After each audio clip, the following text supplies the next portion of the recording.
अमीर ससुराल में गरीब बहू की पहली बारिश में खेती और रसोई। गांव के किनारे एक छोटा सा टीन का घर होता है। घर के बाहर थोड़ी सी खाली जमीन होती है। उसी जमीन में नेहा घुटनों के बल बैठकर छोटी छोटी क्यारियां बना रही होती है। उसके हाथ मिट्टी से सने होते हैं, लेकिन चेहरे पर खुशी साफ दिखाई दे रही होती है। बस कुछ दिनों के बाद तुम सब बड़े हो जाओगे, फिर हमारी रसोई भी हरी भरी हो जाएगी। कुछ हफ्ते बीत जाते हैं। अब उन क्यारियों में हरे भरे पौधे निकल आते हैं। मिर्च के पौधों पर हरी मिर्चें लटक रही होती हैं। टमाटर के पौधे पर लाल लाल टमाटर लगे होते हैं। वहीं टीन की छत पर फैली घिए की बेल पर बड़े बड़े घिए झूल रहे होते हैं। नेहा हाथ में बाल्टी लेकर पौधों को पानी दे रही होती है। वाह, तुम सब तो मेरे परिवार के सदस्य जैसे हो गए। उसी समय मोहन जी मजदूरी करके दूसरे के खेत से वापस लौट रहे होते हैं। उनके कपड़े मिट्टी से सने हैं और चेहरे पर थकान साफ दिखाई दे रही होती है। जैसे उनकी नजर नेहा की क्यारी पर पड़ती है, उनके चेहरे पर मुस्कान आ जाती है। अरे वाह, मेरी बेटी को तो बड़ा शौक है खेती करने का। नेहा पानी की बाल्टी नीचे रख देती है और मुस्कुराते हुए अपने पिता की तरफ देखती है। हाँ पापा, आखिर बेटी किसकी हूँ? आप भी तो खेतों में मेहनत करते हो, मैं भी आपकी तरह ही बनूंगी। बेटा, जो इंसान ताजी सब्जियां खाता है ना, उसकी सेहत कभी खराब नहीं हो सकती। हाँ पापा, मुझे पता है, इसलिए मैं खुद सब्जियां उगा रही हूँ। मेरी छोटी सी बेटी बड़ी समझदार हो गई है। शाम को घर के अंदर मधुबाला चूल्हे पर सब्जी बना रही होती हैं। सब्जी की खुशबू पूरे घर में फैल रही होती है, लेकिन उनके चेहरे पर चिंता साफ दिखाई दे रही होती है। नेहा बेटा, सब्जी तो बन गई, लेकिन रोटी के लिए बिल्कुल भी आटा नहीं है। नेहा तुरंत उठकर पुरानी कनस्तर के पास जाती है। मम्मी, चावल रखे हैं क्या थोड़े बहुत? पता नहीं बेटा, जरा देख तो लो। नेहा कनस्तर खोलती है। अंदर सिर्फ मुट्ठी भर चावल पड़े होते हैं। कोई बात नहीं मम्मी, इतने में भी काम चल जाएगा। थोड़ी देर बाद तीनों एक पुरानी सी चटाई पर बैठे होते हैं। उनके सामने सब्जी और थोड़े से चावल रखे होते हैं। खाने की मात्रा कम है, लेकिन परिवार के चेहरे पर शिकायत नहीं होती। माफ करना, मैं तुम लोगों को अच्छा खाना भी नहीं खिला पा रहा हूँ। ऐसा मत बोलो पापा, हम सब साथ हैं, यही सबसे बड़ी दौलत है। भगवान सब ठीक करेगा। अगली सुबह आसमान में काले बादल छाए हुए होते हैं। तेज हवाएं चल रही हैं। टीन की छत बार बार हिल रही होती है। घर के अंदर मोहन जी चारपाई पर लेटे कांप रहे होते हैं। उनको तेज बुखार हो रहा होता है। अरे, आज तो मुझे काम पर जरूर जाना था। मालिक ने कहा था कि सारी फसल आज ही कटनी चाहिए, और देखो आज ही मुझे बुखार हो गया। कोई बात नहीं, मैं चली जाती हूँ। नेहा तुरंत अपने माँ के सामने आकर खड़ी हो जाती है। नहीं मम्मी, आपको जाने की जरूरत नहीं है। आप पापा का ध्यान रखो, मैं चली जाती हूँ। बेटा, तू जवान लड़की है, तू जाने को रहने दे। क्यों मम्मी, क्या मैं आपका सहारा नहीं बन सकती? मधुबाला कुछ पल नेहा को देखती रहती है। आखिरकार वो उसकी जिद के आगे हार जाती है। ठीक है बेटा, लेकिन अपना ध्यान रखना। थोड़ी देर बाद नेहा खेत में पहुंच जाती है। हल्की हल्की बारिश शुरू हो चुकी होती है। दूर दूर तक फसलें लहरा रही होती हैं। नेहा हाथ में हंसियां लेकर तेजी से फसल काटना शुरू कर देती है। तभी कुछ मजदूर और औरतें सिर पर घास रखकर भागती हुई दिखाई देती हैं। आसमान में बिजली चमकने लगती है। अरे जल्दी चलो, बारिश बहुत तेज आने वाली है। तभी उनकी नजर बारिश में काम करती नेहा पर पड़ती है। सभी औरतें रुककर उसे देखने लगती हैं। देखो, इसके माँ बाप को जरा भी शर्म नहीं है, एक लड़की से खेती करवा रहे हैं। गरीब लोग ऐसे ही होते हैं। बेटा बेटी में कहाँ फर्क करते हैं, इन्हें तो बस मजदूरी कराने से मतलब है। नेहा उनकी बातें सुन लेती है। वो हंसियां नीचे रखती है और उनकी तरफ मुड़ जाती है। आंटी, अगर मैं अपने माँ बाप की मदद कर दूं, तो इसमें कौन सा पहाड़ टूट पड़ा। देखो कितनी जुबान चलाती है। लड़का लड़की में फर्क होना भी नहीं चाहिए। आजकल सभी को अपने माँ बाप का सहारा बनना चाहिए। तभी आसमान में जोरदार बिजली कड़कती है। कुछ ही सेकंड्स में मूसलाधार बारिश शुरू हो जाती है। सभी औरतें अपनी टोकरी उठाकर वहां से भाग जाती हैं। अरे बच्चों, बहुत तेज बारिश आ गई है। लेकिन नेहा वहीं खड़ी रहती है। बारिश की मोटी मोटी बूंदें उसे पूरी तरह भिगो देती हैं। वो बिना रुके फसल काटती रहती है। चाहे जितनी बारिश आ जाए, आज पापा का काम पूरा करके ही जाऊंगी। कुछ देर बाद पूरा खेत कट चुका होता है। नेहा थकी होती है, लेकिन उसके चेहरे पर सुकून साफ दिखाई दे रहा होता है। वो फसल का गट्ठर एक तरफ रखती है और बारिश में भीगते हुए घर की तरफ दौड़ पड़ती है। पापा को बताऊंगी कि उनकी बेटी भी किसी के बेटे से कम नहीं है। दूसरी ओर शहर के सबसे बड़े इलाके में प्रीतम जी का आलीशान बंगला होता है। ड्राइंग रूम में महंगे सोफे लगे होते हैं। पूरा परिवार वहीं बैठा होता है। माहौल थोड़ा गर्म होता है, क्योंकि राघव की शादी को लेकर बहस चल रही होती है। इस बार मैं अपनी पसंद की बहू लाऊंगा। पिछली बार कमला तुमने बहुत जिद की थी और अपनी पसंद की बहू लाई थी। अरे बस भी कीजिए, देख ली हमने आपकी पसंद, कभी इस गांव की लड़की कभी उस गांव की लड़की। अभी तक राघव का एक भी रिश्ता फाइनल नहीं हुआ, सिर्फ आपकी वजह से। तभी विमला देवी अपनी छड़ी संभालते हुए आगे झुकती हैं। गांव में एक लड़की है नेहा, मोहन की बेटी, तू तो जानता है उसे। हाँ माँ, मैं भी यही सोच रहा था। लड़की बहुत संस्कारी है, मेहनती भी है। हम उसके घर रिश्ता लेकर जाएंगे। आप लोगों को तो बस अपनी जिद करनी है, ले आइए कोई भी लड़की उठाकर, फिर हमारे इतने अमीर परिवार को गांव की झुग्गी झोपड़ी बना देगी। कमला पिछली शादी में भी तुमने बहुत ड्रामा किया था, लेकिन इस बार मैं तुम्हारी एक नहीं सुनूंगा। ठीक है, जो बहू लानी है ले आइए। वैसे भी इस घर में सबसे अच्छी बहू तो मेरी शिल्पा ही रहेगी। मम्मी जी, ये तो आपको पहले से पता है। मम्मी जी। अगले दिन पूरा परिवार नेहा को देखने गांव पहुंचता है। उनके सामने एक छोटा सा टीन का घर होता है। घर के अंदर पंखा भी नहीं होता, केवल एक छोटी सी खिड़की खुली होती है जहां से हवा आ रही होती है। नेहा और उसके माता पिता मेहमानों का स्वागत कर रहे होते हैं। प्रीतम जी और विमला देवी आराम से उनसे बातें कर रहे होते हैं। घर छोटा है जी, लेकिन दिल से आपका स्वागत है। हर एक घर नहीं, लोगों की नीयत बड़ी होनी चाहिए। दूसरी तरफ कमला, शिल्पा और रिया बैठी बैठी परेशान हो रही होती हैं। हे भगवान, ये कैसी जगह ले आए, मेरा तो दम घुट रहा है। मम्मी सच में बहुत गर्मी है। पता नहीं पापा ने इसमें ऐसा क्या देख लिया जो इसे इतने अमीर परिवार की बहू बनाना चाहते हैं। गरीब लड़की कहीं की। भाभी चलिए बाहर चलते हैं। तीनों उठकर घर के बाहर चली जाती हैं। कुछ देर बाद रिश्ता पक्का हो जाता है। दोनों परिवार खुश दिखाई दे रहे होते हैं। सभी लोग घर के बाहर निकलते हैं। आपने हमारी बेटी को इतना सम्मान दिया, इसके लिए धन्यवाद। अरे नेहा, अब हमारी बेटी भी है। तब प्रीतम भी कमला की तरफ देखते हैं, जो अभी भी मुंह फैलाकर खड़ी होती है। जब किसी के घर जाओ तो थोड़ा तमीज से पेश आया करो। कमला कुछ नहीं बोलती और मुंह बनाकर गाड़ी में बैठ जाती है। कुछ दिनों बाद राघव और नेहा की धूमधाम से शादी हो जाती है। शादी के अगले दिन नेहा की पहली रसोई की रस्म होती है। बड़ी मॉडर्न किचन पूरी तरह चमक रही होती है। तभी एक नौकर बड़ी सी बास्केट उठाकर रसोई में रखता है। बहू जी, पहली रसोई का सारा सामान आ गया है। उसी समय शिल्पा अंदर आती है। लो नेहा, सारे सामान आ गया है, अब अपनी पहली रसोई की रस्म पूरी कर लो। तभी कमला भी वहां पहुंच जाती है। और हाँ, अच्छा खाना बनाना, कहीं अपने गांव वाला 2 कौड़ी का खाना मत बना देना। जी मम्मी जी। नेहा बास्केट में रखा सामान देखने लगती है। वो हैरान रह जाती है। सारी सब्जियां पैकेट में बंद होती। ये कैसी सब्जियां हैं, पैकेट में बंद क्यों हैं? घर पर तो हमेशा ताजी सब्जियां खाती थी। नेहा कुछ देर सोचती है, फिर चुपचाप बास्केट वहीं रख देती है और घर से बाहर निकल जाती है। थोड़ी देर बाद वो मंडी से ताजी लौकी, टमाटर, मिर्च, धनिया और दूसरी सब्जियां लेकर लौटती है। फिर बड़े मन से खाना बनाना शुरू कर देती है। पूरा परिवार डाइनिंग टेबल पर बैठा होता है। नेहा सबको खाना परोसती है। अरे वाह बेटा, तूने तो मुझे गांव की याद दिला दी। बेटा, खाना बहुत अच्छा बना है। नमक मिर्च पर तेरा हाथ बड़ा परफेक्ट है। मुझे भी बहुत पसंद आया। नेहा हल्की सी मुस्कान देती है। तभी शिल्पा चुपके से रसोई में झांकने जाती है। वहां देखती है वो कि पैकेट वाली सारी सब्जियां वैसी की वैसी रखी हुई हैं। क्या? वो तुरंत कमला के पास जाती है। मम्मी जी, हमने जो सामान दिया था, इसने उससे खाना नहीं बनाया, बाजार से दूसरी सब्जियां लेकर आई है। क्या तू अभी से हमारे घर में तेरा मेरा करने लगी, घर का बंटवारा करना चाहती है? नहीं मम्मी जी, आप कैसी बातें कर रही हैं? वो तो पैकेट वाली सब्जियां थी, मुझसे ऐसी सब्जियों से खाना नहीं बनता है, इसलिए मैं मंडी से ताजी सब्जियां ले आई। बस अपनी ये परंपरा अपने घर तक सीमित रख, हमारे घर के तौर तरीके बदलने की जरूरत नहीं है। ये तो बिल्कुल गवार है, इसे ये भी नहीं पता कि हमारे घर में सारा खाना पैकेट वाली चीजों से ही बनता है। तेरे गाँव की तरह यहाँ खेती नहीं होती है। राघव यह सुनकर नाराज हो जाता है। भाभी, आप नेहा से ऐसे कैसे बात कर सकती हैं? शिल्पा चुप हो जाती है। नेहा ठीक कह रही है, ताजी सब्जियां बहुत अच्छी होती हैं। ऑर्गेनिक खाना शरीर को ताकत देता है। हमें सीखने की जरूरत नहीं है कि हमें क्या करना है और क्या नहीं। हमें वैसे ही रहने तो जैसे हम चलते आ रहे हैं। अगर कोई अच्छी आदत अपनाने की कोशिश करे तो इसमें कौन सा पहाड़ टूट पड़ता है। पूरे कमरे में सन्नाटा छा जाता है। और वैसे भी नेहा ने कुछ गलत नहीं कहा। कमला और शिल्पा एक दूसरे का मुंह देखने लगती हैं। नेहा फिर भी कुछ नहीं बोलती, वो चुपचाप खड़ी रहती है। पहली रसोई वाली बात को कुछ दिन बीत चुके होते हैं। एक सुबह नेहा बंगले के बड़े से गार्डन में टहल रही थी। चारों तरफ रंग बिरंगे फूल लगे होते हैं, फव्वारा चल रहा होता है।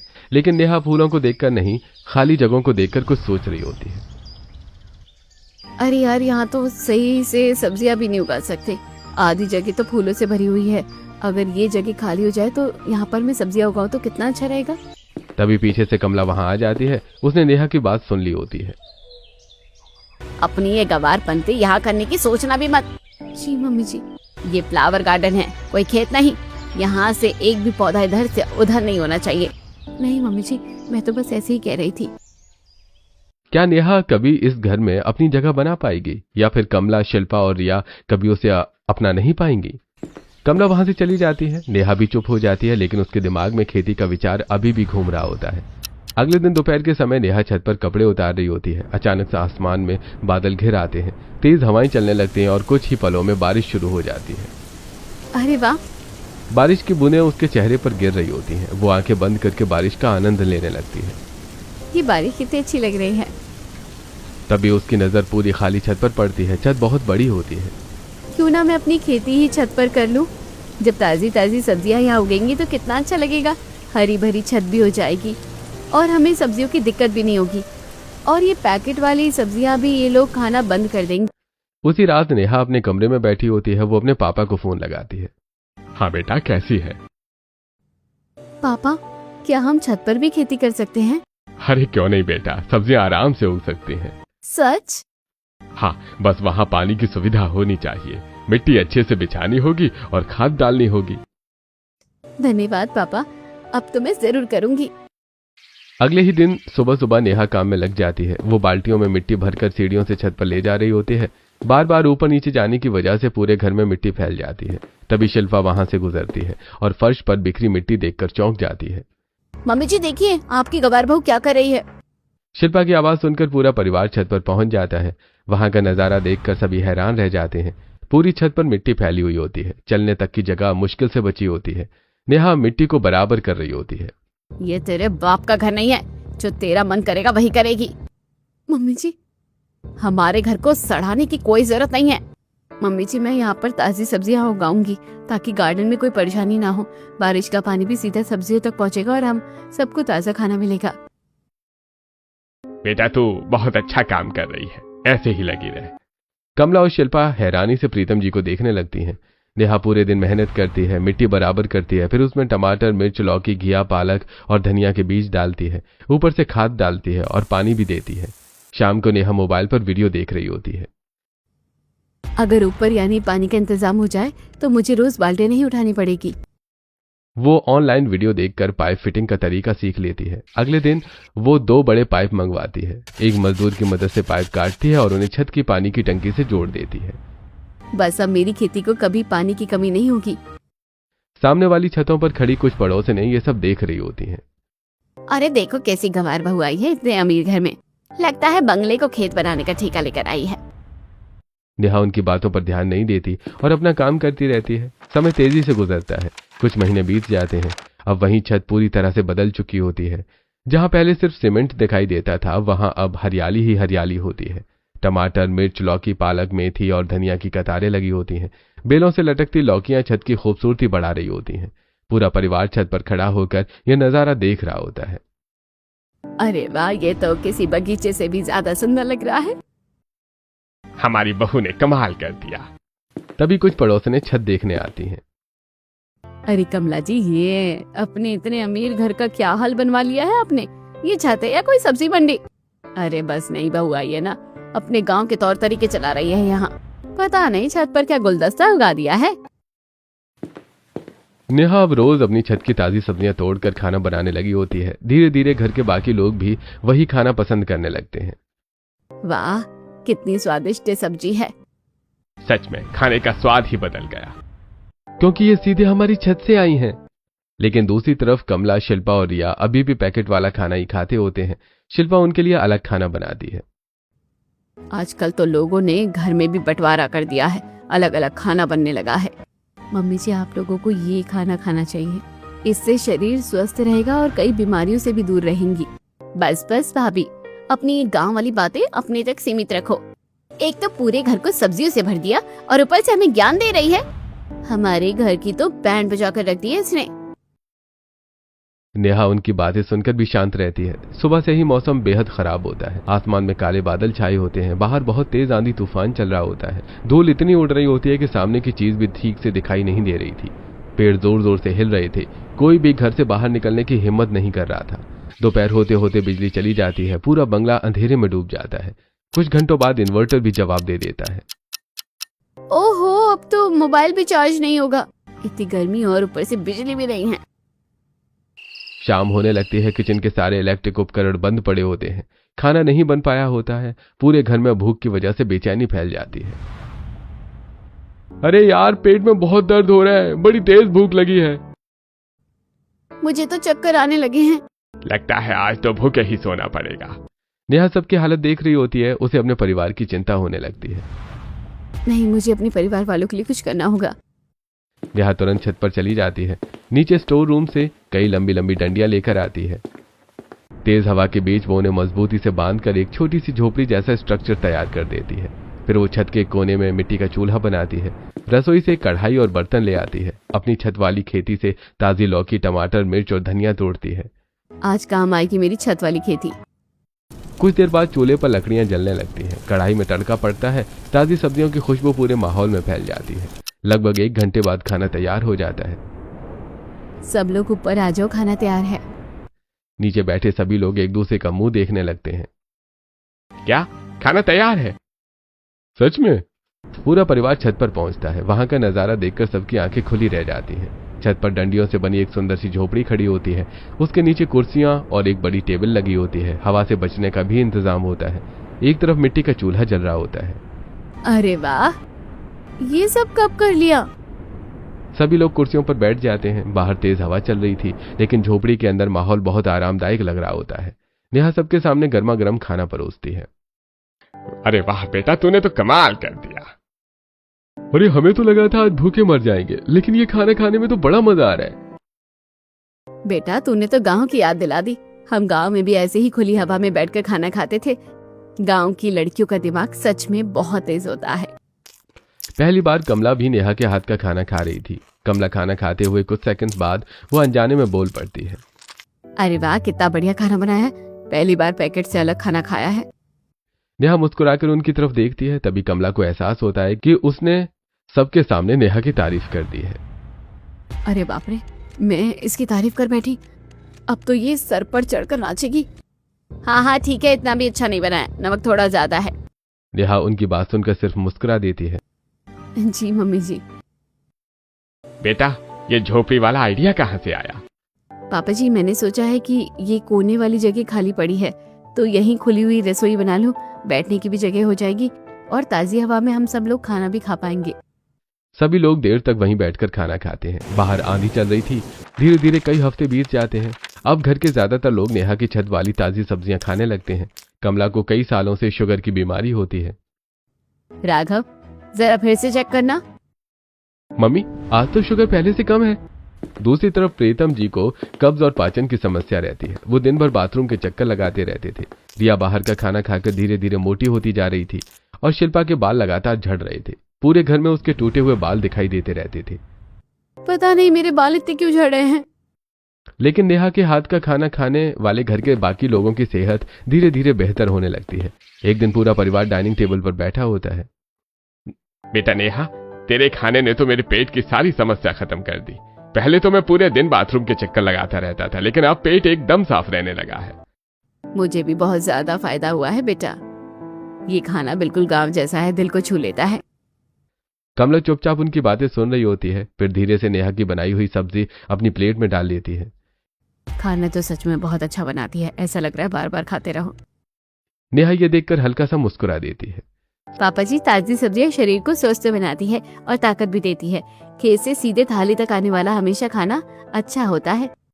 सभी लोग सहमति में सिर हिलाते हैं। कमला भी चुपचाप खाना खाती रहती है। पहली बार उनके चेहरे पर नेहा के लिए नफरत नहीं बल्कि सम्मान की एक छोटी सी झलक दिखाई दे रही होती है। लगातार कई दिनों से बारिश हो रही होती है। टीवी पर हर समय मौसम की खबरें दिखाई जा रही थी। बाहर सड़कें पानी से भर चुकी थी। खेतों में भी पानी जमा होने लगा होता है। अगले 1 महीने तक भारी बारिश का अलर्ट जारी किया गया है। लगातार बारिश की वजह से सब्जियों की सप्लाई प्रभावित हो सकती है। आने वाले दिनों में सब्जियों के दाम और बढ़ने की संभावना है।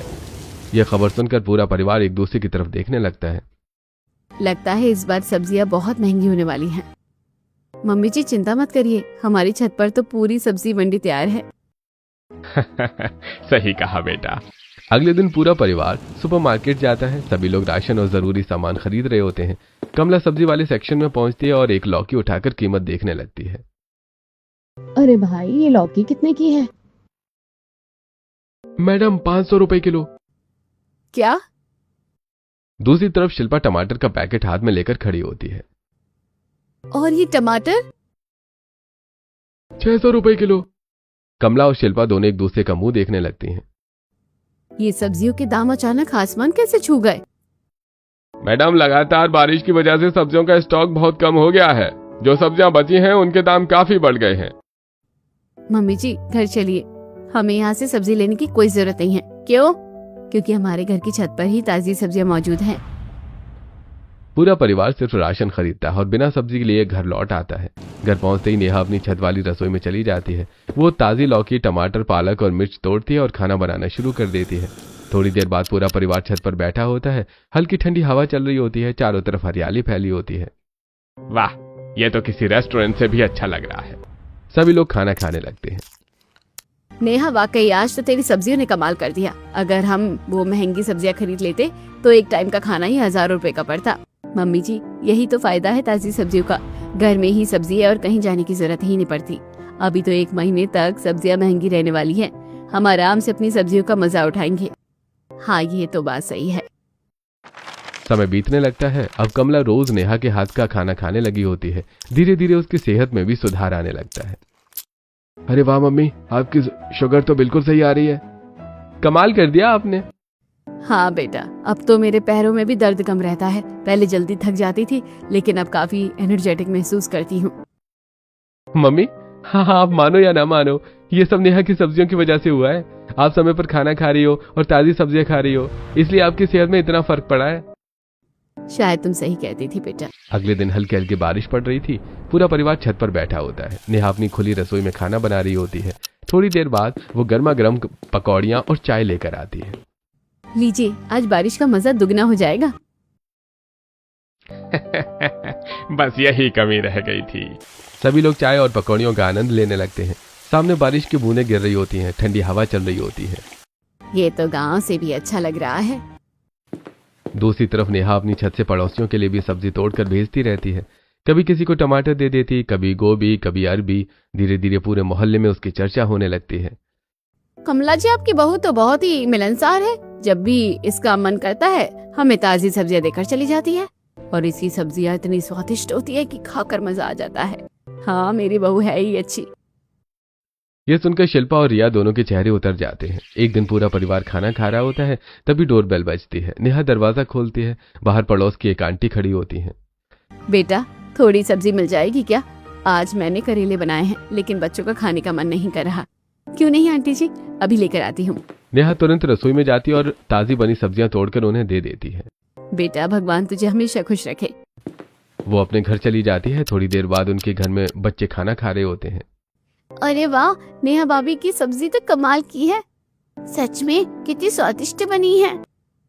इधर शिल्पा और रिया ये सब सुन सुनकर और ज्यादा चढ़ने लगती हैं। रिया अभी भी ज्यादा बाहर का खाना खाती होती है। उसका वजन लगातार बढ़ता जा रहा होता है।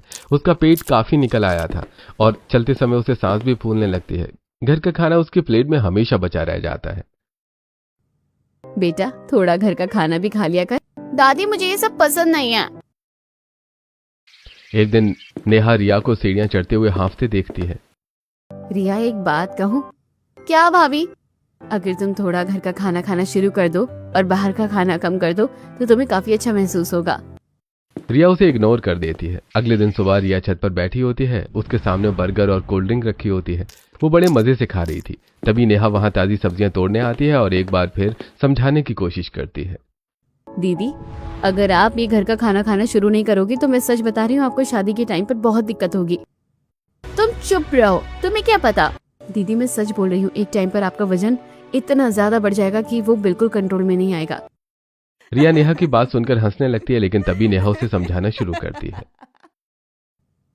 दीदी पता है मोटापे से क्या क्या बीमारी होती है? क्या होती है? थायराइड हो सकता है, शुगर हो सकती है, पैरों में दर्द रहेगा, सांस फूलने लगेगी, और सबसे बड़ी बात, अगर कोई लड़का आपको देखने आएगा तो वो आपको रिजेक्ट भी कर सकता है। ये सुनते ही रिया के चेहरे का रंग उड़ जाता है। वो अपने मन में कल्पना करने लगती है। उसे दिखाई देता है कि वो बहुत ज्यादा मोटी हो चुकी है। एक लड़का अपने परिवार के साथ उसे देखने आया है। लड़की तो ठीक है, लेकिन बहुत ज्यादा मोटी है। माफ कीजिए, ये रिश्ता हमें मंजूर नहीं है। अगले ही पल रिया कल्पना से बाहर आती है और घबरा जाती है। क्या भाभी, आप सच कह रही हो? ये सब मेरे साथ सच में हो जाएगा? अगर आप अपनी सेहत का ध्यान नहीं रखोगी तो हो सकता है आपको घर का खाना खाना होगा, हेल्दी रहना होगा, और आपको अपना फिगर मेंटेन करना होगा। अच्छा, मैं कोशिश करूंगी। धीरे धीरे रिया नेहा के हाथ का खाना खाना शुरू कर देती है। वाह भाभी, आज तो खाना बहुत अच्छा बना है, मजा आ गया। देख लो अपनी भाभी को, कितनी कमाल की है। सच में बेटा, पूरे घर की सेहत बदल दी तूने। ये सब देखकर शिल्पा के मन में जलन बढ़ती जा रही होती है। सब लोग इसके कब्जे में हो गए हैं, लेकिन मैं ऐसा ज्यादा दिन नहीं होने दूंगी। मैं सबको अपनी तरफ कर लूंगी और इसे घर से निकाल कर रहूंगी। कुछ दिन बाद दोपहर को नेहा छत की रसोई में ताजा खाना बनाती है और डाइनिंग टेबल पर रख देती है। सब लोग आ जाओ, खाना तैयार है। यह कहकर नेहा वापस रसोई में चली जाती है। तभी शिल्पा चुपके से वहां आती है। उसके हाथ में एक संदिग्ध पाउडर वाला पैकेट होता है। वो इधर उधर देखती है और चुपके से खाने में मिला देती है। अब देखती हूँ तुम सबके दिल कैसे जीतती हो। जब सबकी तबीयत खराब होगी ना, तब पता चलेगा।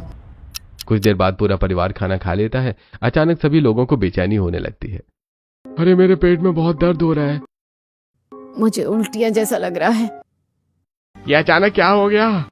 कुछ लोग बाथरूम की तरफ भागते हैं। किसी को उल्टी आने लगती है तो किसी के पेट में मरोड़ उठने लगती है। आज सबकी तबीयत अचानक कैसे खराब हो गई? तभी नेहा को भी पेट में दर्द होने लगता है। अरे मेरे पेट में भी दर्द हो रहा है। डॉक्टर साहब जल्दी घर आइए। थोड़ी देर बाद डॉक्टर घर पहुंच जाते हैं और सबका चेकअप करते हैं। देखिए, सभी को फूड पॉइजनिंग हुई है। लगता है खाने में कोई खराब चीज चली गई थी। लेकिन डॉक्टर साहब, मैंने तो सारी ताजी सब्जियां इस्तेमाल की थी। तभी शिल्पा मौका देखकर बोल पड़ती है। ये झूठ बोल रही है, जरूर इसने कोई खराब सब्जी इस्तेमाल की होगी। मैं तो तुझ पर भरोसा करके गलती कर बैठी। तू हमेशा गंवार ही रहेगी। कमला, बिना सबूत के किसी को दोष मत दो। तभी रिया कमरे में आती है। बस कीजिए सब लोग। सभी लोग उसकी तरफ देखने लगते हैं।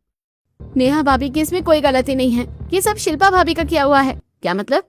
मतलब ये कि मैंने आपको अपनी आंखों से खाने के पास कुछ मिलाते हुए देखा था। यही पैकेट था ना जो आपके हाथ में था? मैं सब देख रही थी। मुझे पता था कि आप सिर्फ नेहा भाभी को नीचे दिखाने के लिए इतना बड़ा खेल खेल रही हैं। सच बता शिल्पा, क्या ये सब तूने किया है? शिल्पा का सिर झुक जाता है। हाँ, मैंने ही किया है। पूरे घर में सन्नाटा छा जाता है। सब लोग नेहा को पसंद करने लगे थे और मुझे कोई नहीं पूछ रहा था। इसी जलन में मैंने ये सब कर दिया। मुझे माफ कर दीजिए। तू इस घर की बड़ी बहू है, तेरी इज्जत कभी कम नहीं होगी। लेकिन नेहा अगर अपनी जगह बना रही थी तो तुझे इतनी जलन क्यों हो रही थी? दूसरों को गिराकर कभी कोई बड़ा नहीं बनता। नेहा, मुझे माफ कर दो। आइंदा ऐसा मैं कभी नहीं करूंगी, बल्कि अब से रसोई में तुम्हारी मदद करूंगी।